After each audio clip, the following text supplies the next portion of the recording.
Oke, selanjutnya kita akan membahas ya Bitcoin halving, yang mana merupakan event 4 tahunan di kripto yang terbukti rhyme dengan cycle kenaikan harga dari Bitcoin. Next. Jadi skemanya dari Bitcoin halving itu seperti ini ya. Reward dari penambang itu selalu dipotong 50% di setiap halvingnya.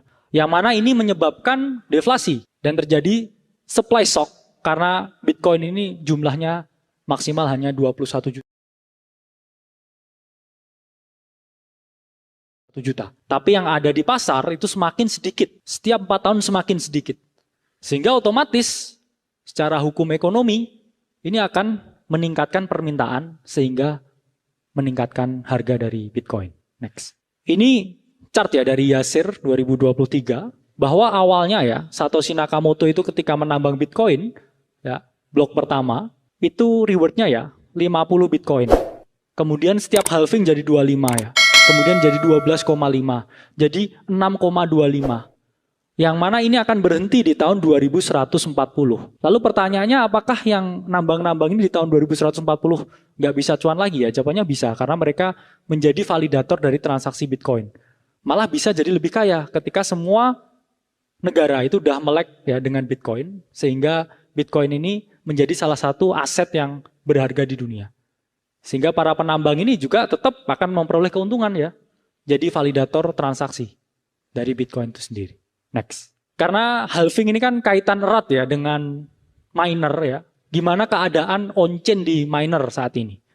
Apakah mereka sell the news ya dengan ETF ini? Nyatanya kemarin juga pressure sellingnya itu juga kecil. Dan Bitcoin pun sekarang juga sedang terkonsolidasi. Next. Ini yang teman-teman lihat ya. Ini adalah indikator. Jangan lupa join komunitas kami di WhatsApp. Segera temukan teman bisnismu di sini. Kalian dapat berinteraksi dan belajar di sini lewat program dan insight menarik yang kami bagikan setiap harinya.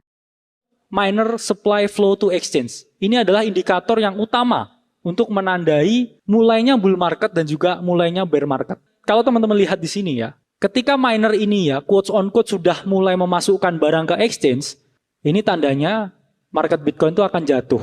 Ya, sama seperti yang teman-teman lihat ya di sini ya. 14 Januari ya, miner flow to exchange gede ya, Bitcoin turun. Kemudian ya, ini spiking yang paling gede ya di awal Januari ya 2022 ya. Yang terjadi apa? Bitcoin tanking down. Sementara yang teman-teman lihat sekarang, ini justru semakin menurun karena mereka tidak memasukkan barang ke dalam exchange untuk dijual.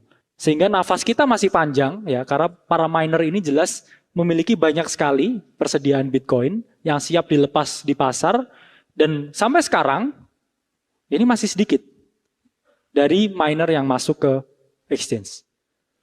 Sehingga kita masih bisa bernafas lega karena ada potensi untuk kenaikan Bitcoin bahkan di harga saat ini. Next. Ini adalah kumulatif revenue dari miners yang tadi juga dijelaskan ya oleh Bro Timothy, yang mana sekarang ya thermocap ini masih sangat di batas bawah. Yang mana kita harus pasang siaga ya kalau thermocap ini ada di rentang 40. Sekarang masih di rentang 20. Jadi revenue-nya dari miner ya, ini masih belum tinggi. Sehingga mereka tuh nggak lepas. Ya secara logika aja. Mereka lepas kalau udah untung. Mereka lepas kalau harganya mahal. Kalau memang belum mahal, masih murah ya, jangan dilepas dulu. Itulah kenapa mereka masih nge-hold sekarang. Karena data dari thermocap ya ini masih under 20. Ya bahkan dulu pernah spiking ya sampai 70 ya. Sekarang ini masih di rentang 20. Sehingga nafas kita masih panjang ya. Karena para miner ini mempunyai pandangan jangka panjang ya terhadap Bitcoin. Next. Dan ini harga dari Bitcoin sendiri secara ilmu tarik-tarik garis 1 tahun sebelum halving itu selalu naik. 1 tahun ya. Setelah halving juga naik terus. Sebelum halving naik terus, setelah halving naik terus. Dan kita akan halving ya, 2-3 bulan lagi. Sehingga secara probabilitas Bitcoin ini kalau cuma dibeli aja sama tidur terus, itu posibilitas naiknya itu lebih tinggi daripada turun. Secara data dari semua cycle yang ada. Jadi apakah kita percaya cycle atau percaya yang lain? Ya harus percaya dengan ini. Karena ini sudah terbukti secara siklus selalu ada kenaikan. Setahun sebelum dan setahun sesudah. Next. Ini adalah chart ya dari diminishing return dari setiap halving, di mana Bitcoin itu nggak bisa naiknya itu nggak seliar halving yang pertama. Kenapa? Ya karena kapitalisasi pasarnya sudah besar dan juga rewardnya udah berbeda dari setiap cycle. Sehingga teori dari diminishing return ini menjelaskan kalau kenaikan harga Bitcoin itu makin lama sebenarnya makin kecil, tapi cycle-nya ini menjadi semakin panjang. Sehingga dapat dilihat seperti ini, kita akan memiliki cycle yang lebih panjang. Bahkan sekarang pun memprediksi cycle-nya pun banyak yang salah ya, karena sebenarnya secara kuantitatif, itu harusnya di tahun 2022 itu justru naik gila-gilaan. Tapi yang terjadi justru kita koreksi ya sampai 70% yang lebih ya untuk Bitcoin di tahun 2022. Sehingga sudah terjadi anomali di siklusnya. Karena return-nya ini semakin lama itu semakin menurun dan cycle-nya itu menjadi semakin panjang. Next. Dan ini juga yang sama disampaikan Bro Timothy tadi ya. Jadi ini adalah hodl waves.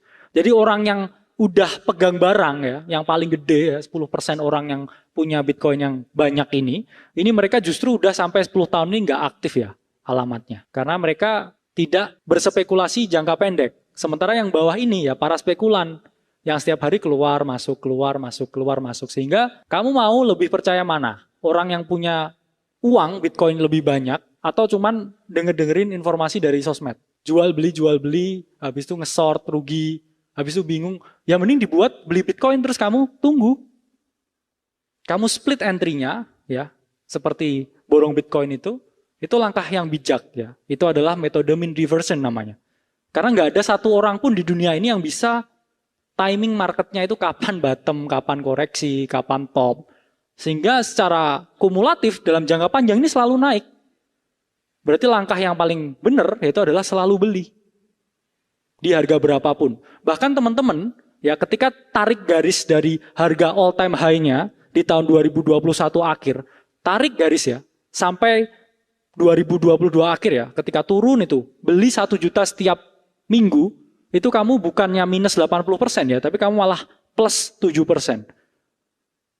Karena selalu harganya itu seperti ini ya, kamu beli terus ya, suatu saat akan semakin seperti ini. Kamu belinya di sini atau di sini, it doesn't matter. Karena dalam jangka panjang itu selalu naik.